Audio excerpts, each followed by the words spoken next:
Hey guys, Swisher Homestead here. How you all doing?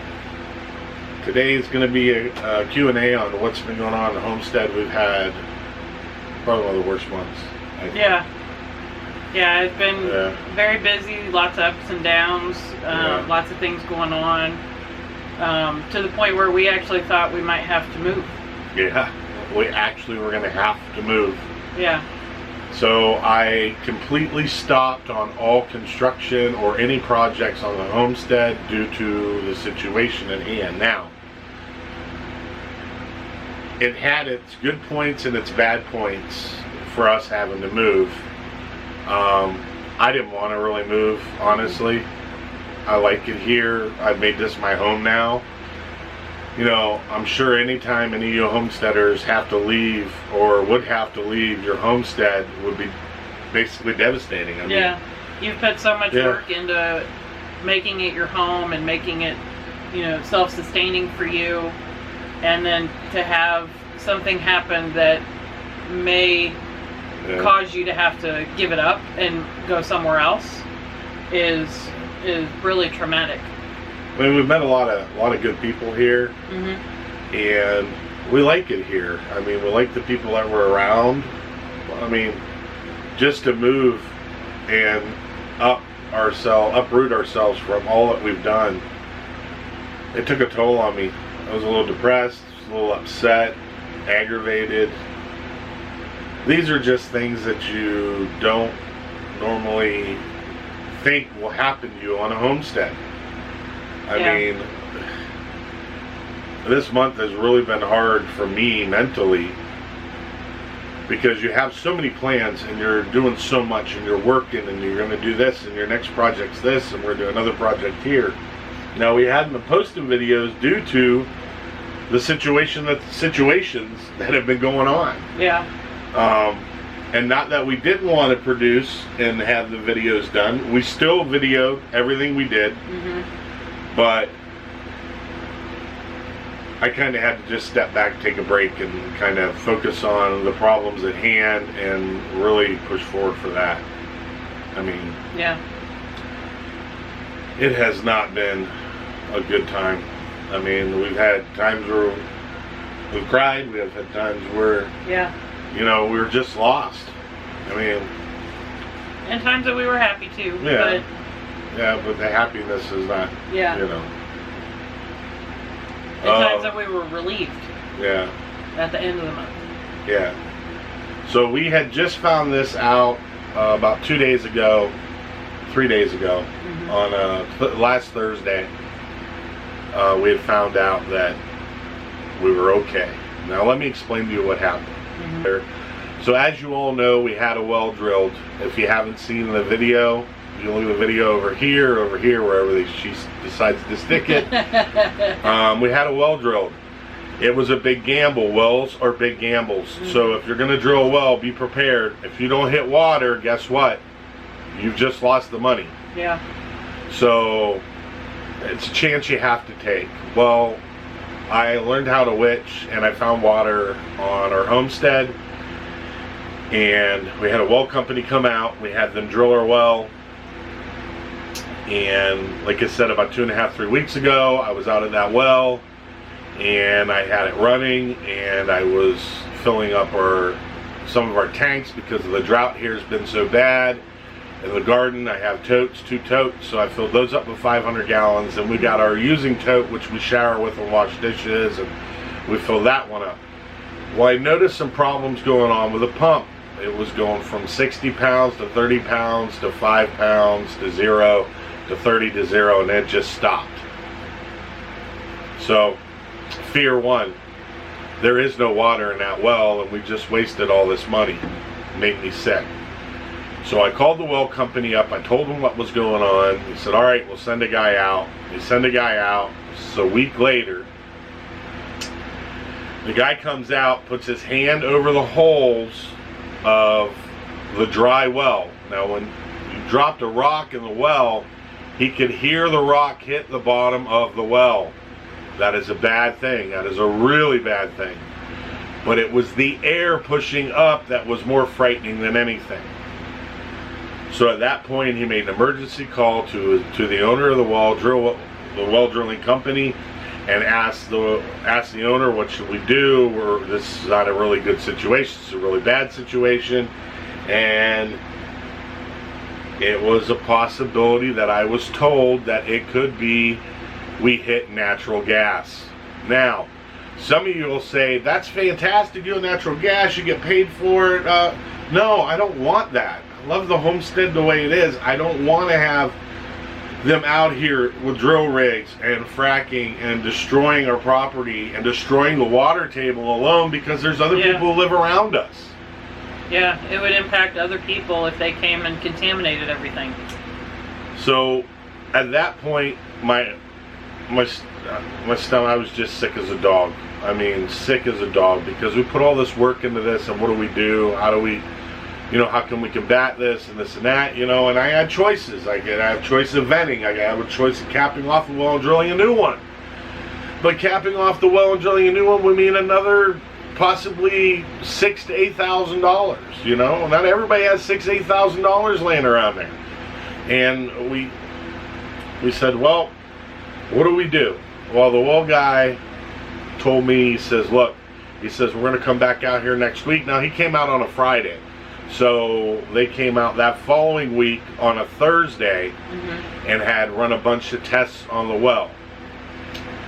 And had found out by God's grace that it wasn't natural gas. What it is it's a cavern. As a matter of fact, I'll let Amy explain to you. It'd probably be easier to have her explain to you than me about it, because she talked to him more about the cavern and everything than I did. But the total right now, gallonage down there, I'm sorry to interrupt you, Amy, is 2,600 and some gallons. That's what they figured it out at before they left just recently. So there is that many gallons down there. We were drawing the water out of it and not giving it time to replenish itself. Yeah. That's the reason why we can only get 500, 600. Yeah. Plus, let me explain this. Whenever you have a well drilled, this is not city. You cannot open up your faucet on the side of your house or your hose, whatever, on the side of your house full bore, because you do that and you're drawing so much, you're not giving time for your pump to catch up and cool down the way it's supposed to. So always remember, excuse me, if you have a well drilled, only do a quarter turn on the faucet. A quarter turn. That's all you need for the water pressure that you need to get out of your well. The faucet that's right there at the pump. Yeah.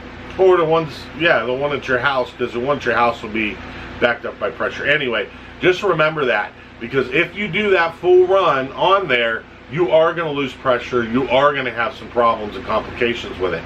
It needs a steady stream. So what the well drillers have to figure out is how much they can turn that hose bib on and how much water is going to come out while it's refilling. And they figured it out. So that day he had the truck was really muddy because it had rained here before, and or had rained recently, and so he was spraying the mud off the truck. My car hadn't been cleaned since I stopped driving to work, so I had mud on the bottom of my car since March. So Justin sprayed that off. Then he took the hose, and where the well is, we have a 100-foot hose, and that 100-foot hose will reach to our tote by the showers. So he came over and filled that tote up. Probably 200 gallons went in that one, maybe a little more. Yep. Then he went into the garden, and so we have two totes in the garden. One is hooked up to the rainwater catchment system, and then the other one has the well water in it. And so the rainwater catchment system, because it had been dry for a few days, it was actually, and I'd had to water the garden for every day that it was dry. The rainwater catchment was actually empty. So he went ahead and filled that one up and then started to fill up the well water tote. Yeah. And that's when we started having problems. So clearly we thought we were on city water, and we're using unlimited amounts of water. And we only had a limited resource. So it drained the cavern dry. And then the air that was rushing out. So if you ever put a glass of water or a glass in water upside down, and then you go to pull it out, there's suction there. So that's what that was. The physics says that as the water rushes back in, the air that's in the cavern has to go somewhere. So as the water comes back in and fills it up, the only place for it to escape is to go out the top. If you capped off that top and didn't let any air escape, it would eventually blow up, or it wouldn't let water back in. Yeah, it wouldn't just let water back in. It wouldn't let water back in because there's nowhere for the air to go. So, because it's not in a vacuum. So the water fills up, the air comes out the top. So that was the air that we felt coming out the top of the well. Now let me tell you, it was coming out at a hell of a rate, because the well guy that was here was wearing a baseball cap, and it was coming up so hard that it was actually lifting up his baseball cap. That'll kind of give you an idea how hard that air was rushing out of the well. Which is a good thing, because that means that the water was coming back in at a pretty good rate. Yes, yes. And so we did, they were able to figure out that if we were to drain out quite a bit of the well, it takes about 45 minutes for it to replenish itself. Yeah. Which is not bad. No, that's actually really, really good. Yeah. And the gallonage that they figured out also for us has worked out very, very well for us. So the well is usable. Yeah. We don't have to worry about natural gas. We're tested it, everything's done. Yeah. And we were worried about it contaminating the water source and everything. So we weren't sure if it was natural gas. We didn't want to live on the property and have somebody come out and drill it. We didn't want it to contaminate the water, so that's why we were contemplating whether or not we wanted to leave the homestead and go somewhere else, or what we were going to do. I mean, there has been times where they've drilled and they've had a natural gas pocket or something, and what they do is they kind of put a taller tube up to air out the natural gas that's down there. No, it won't hurt you if you drink the water. It actually dissipates before you even have a chance to consume it. But we didn't know what to do. I mean, these are things on the homestead you guys seriously have to think about. These are the chances you take when you're doing this. Mm-hmm. And, we've made a lot of mistakes being out here. And that's how you learn. Yeah. And it's unfortunate. We spent a lot of money to have this well done, and it really set us back. We didn't know what to do. I had to stop all projects. It's like, why build if we're going to have to leave, Mm-hmm. If we decided that we wanted to sell it off to the well or to a gas company and have them go ahead and do that one area, just one, nothing more, then we would have a huge tank sitting on our property that was getting natural gas. Of course, we would take a small dividend check from it, and that, which, some of you homesteaders are like, oh, that would be great. No, it's not great, man. Because then you have to look at it. You got to look at this huge friggin' tank on your property, and I don't want to look at that. I want to look at trees. I want to look at my animals. I want nature. I come out here. If I'm going to look at stuff like that, I would have stayed in the city. Mm-hmm. I just didn't want it. So through that small period of time to get to the point, we were really, really put back from that. Really put back from that. Mm-hmm. Now, the saddest news of all this, and it's choking me up right now, all right? Me and Amy are animal lovers. Mm-hmm. We love animals to death. And one of the videos we were going to do was an introduction of our newest family member, and we weren't able to make that. No. Life sucks. Mm-hmm. And, our new family member was a small puppy. We named her Leah. Leia. And we were so happy to get her. I mean, she was full of love and energy. And she was a Jack Russell and Blue Heeler mix,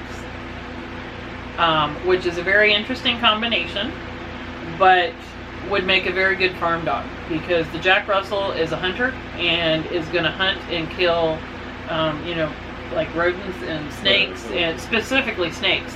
Jack Russells are bred to kill snakes. And so that would have been a great addition to the Homestead.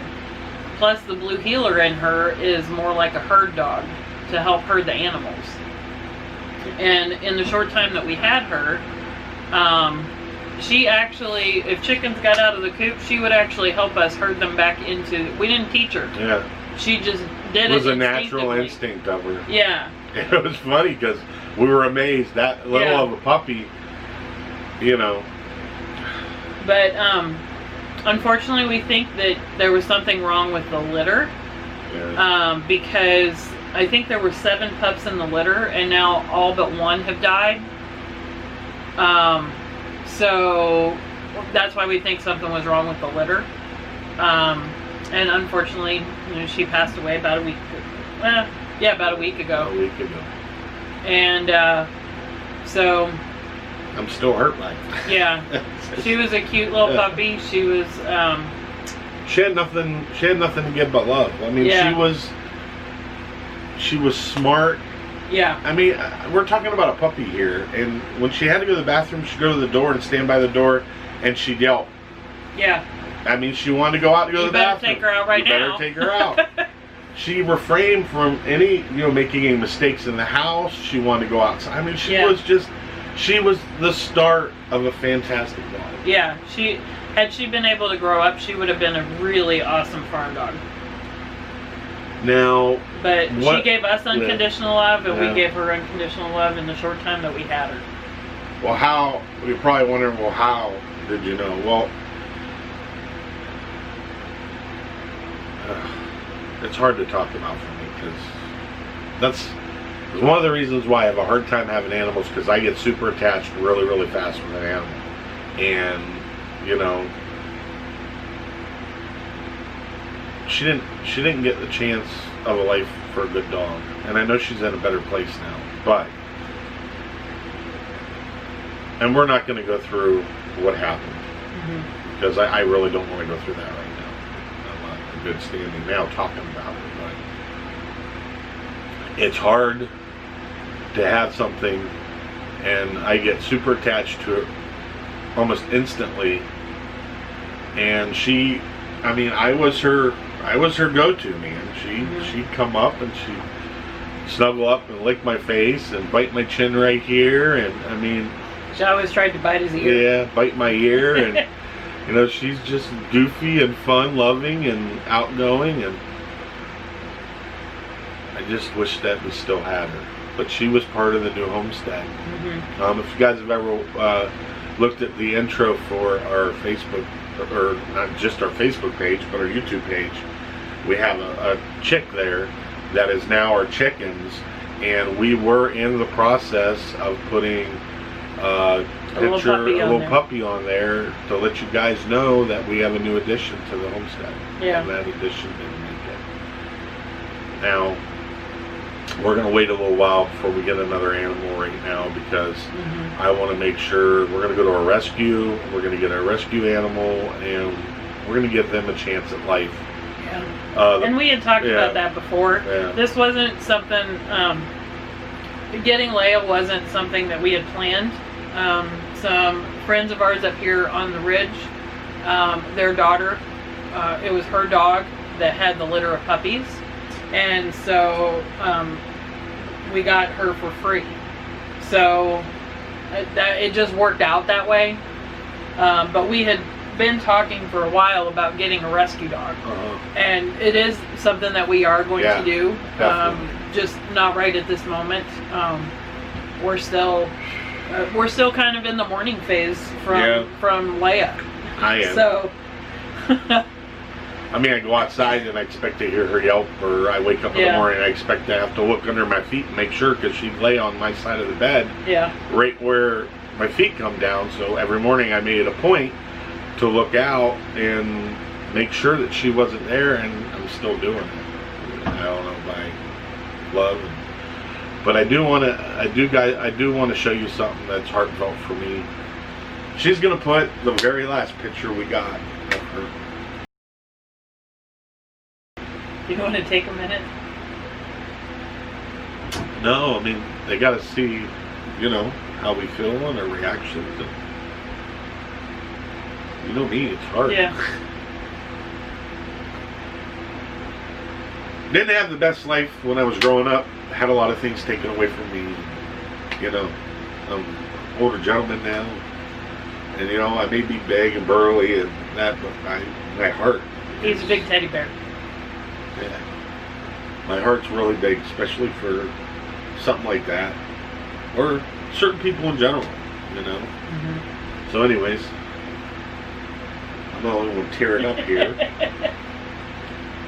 But we thought you guys should know why. Yeah. We haven't the been month doing that we've had. Yeah, we haven't been doing any videos. We kind of let you guys down, and we're sorry about that. We're gonna start with some good videos. We got fencing videos up. We got gardening fall videos coming up. We got you get to see me and my stepson build a fire pit together and actually construct it. Unfortunately, at that time that we did the construction of the fire pit, we were supposed to have, that was his last week here, we were supposed to have a fire and cook out on it. But due to the well and the gas, I did not want to start a fire pit and have a natural gas form right next to us. Yeah. So we didn't know that what got was gonna washed. happen, so we couldn't have open We couldn't flame. have it. But we couldn't have open flame out there. yeah, but we have a lot of videos coming up, fencing videos, just a lot of stuff coming that we've already pre-recorded. We just have to go in and do editing and stuff, and we will get those out to you guys. We did this Q&A with you guys to just let you know what's been going on and how hard this has been for a month for us. And don't ever underestimate Mother Nature or things going on in your life, because things can change so fast. Yeah. And, you know, it's hard. You know, some people it's not that they don't have feelings, but there's some people that can just kind of push it off and just, you know, do stuff. And me, it's a little different. You know, I take a lot of this stuff to heart. So, we got videos coming. We got a lot of videos coming. So don't worry about it. Don't unsubscribe to us. If anything, you want to help us out, get more people to subscribe. I don't know if you guys, it's comments below, you know, tell me if you like the videos we're producing or what you don't like about them, so we can make them so they're more enjoyable. Yeah, more enjoyable for you. I mean, I'm not the best teacher. I'm not the best person to show you how to do stuff. Alright guys, so videos are coming. We'll promise I'm going to get working on those today. I'll start putting them together, and then Amy goes and does the finals for them. But please, put any of the comments down below. If there's something you don't like about the video, there's something we need to do more, we will seriously try to do this stuff. Share them when you're watching the video. Share them on your Facebook page. Share them on your, with your friends. And hitting the like button helps too, because if you hit the like button, it promotes our video within YouTube. There's algorithms in the software at YouTube that the more likes you get on a video, the more your video is promoted. So hit that thumbs up. That really helps us out and helps promote our videos. And sorry for getting all teary-eyed, guys, but it's just me. It's who I am.